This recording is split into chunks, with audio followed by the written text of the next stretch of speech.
What's up, boot people?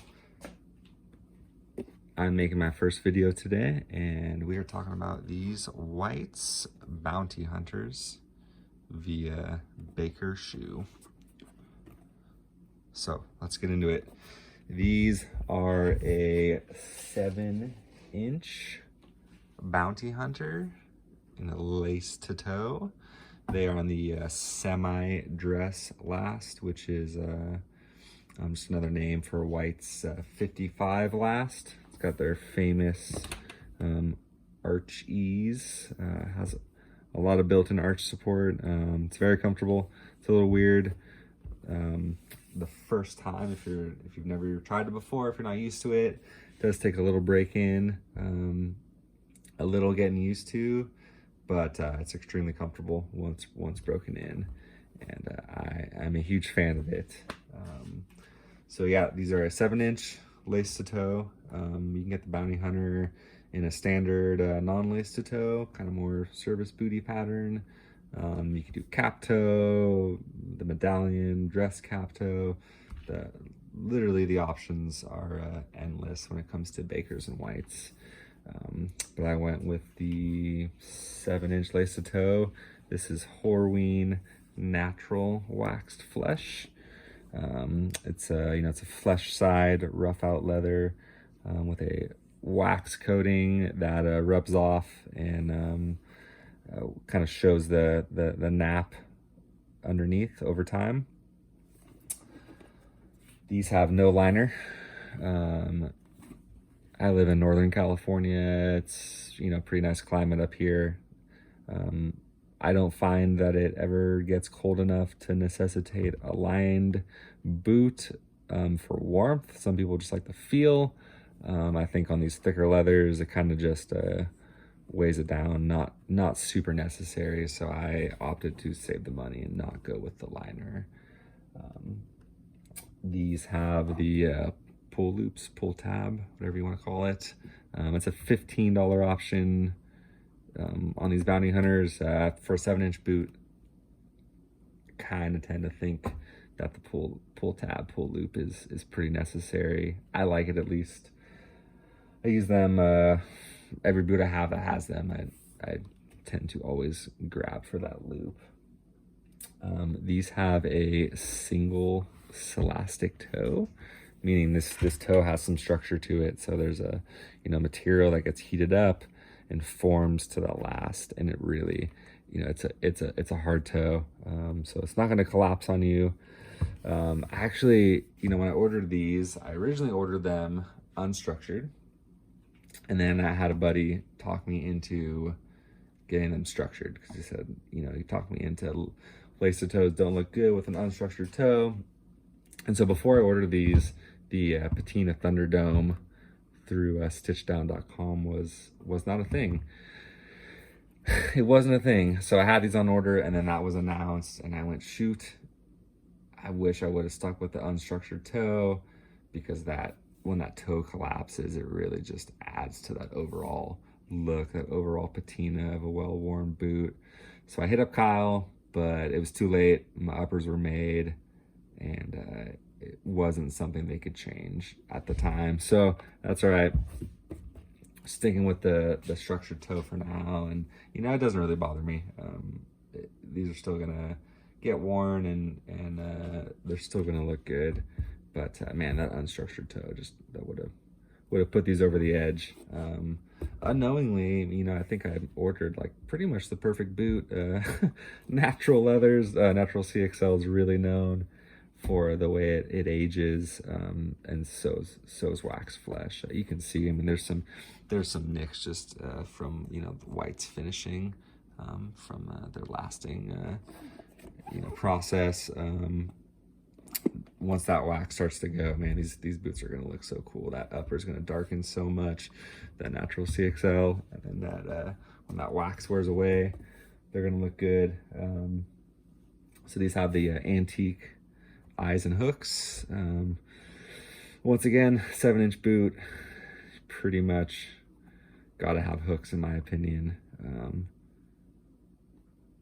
It would just take forever. You know, it's not like a clinch highliner or anything like that. But yeah, so these have a cut top, so not that that rolled, you know, like that French binding kind of rolled edge. I haven't ever had that on a boot. Well, yeah, I think some of my Aldens do. It's not something I really notice wearing, I guess. It's more just an aesthetic thing, you know. That part's, for me, the way I wear my pants, it's always covered.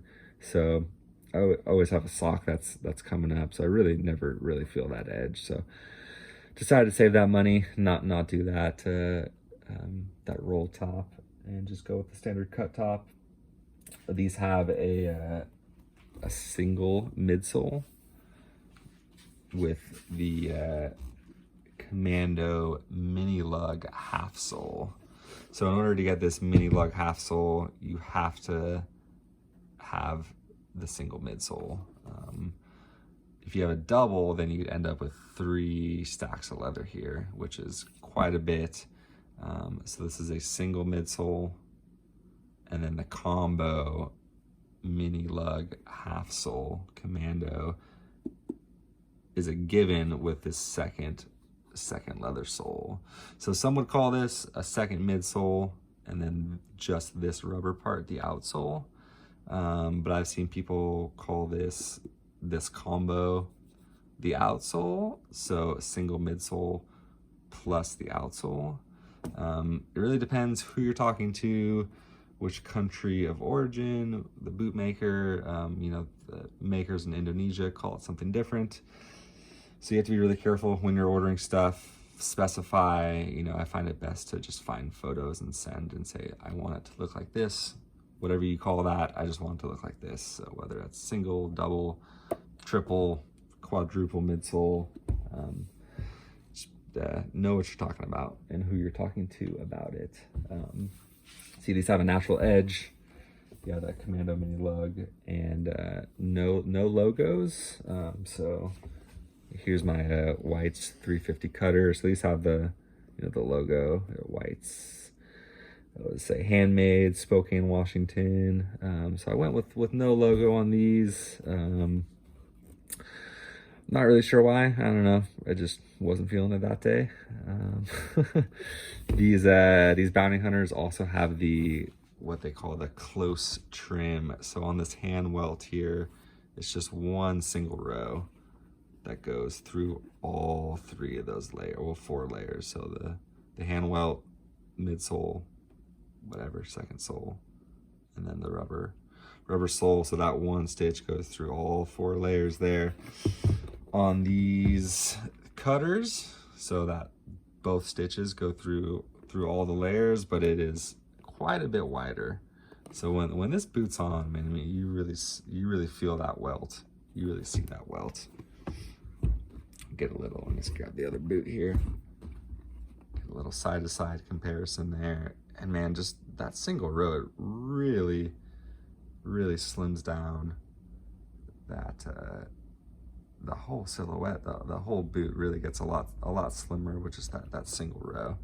Try to get up in there so you can see just that difference in thickness. So yeah, I had all my whites are the standard double row.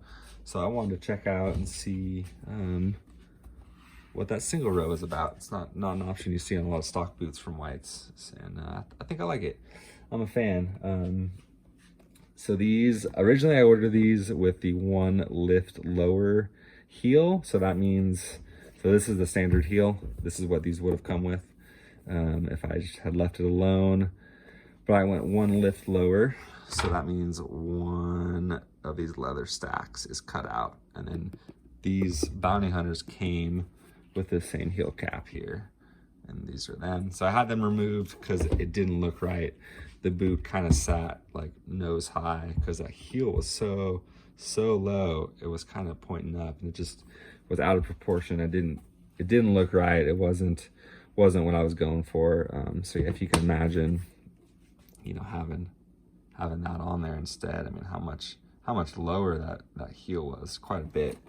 So I don't really love, it wasn't a perfect woodsman. I don't think that cobbler had ever really done a woodsman heel, but it's all right.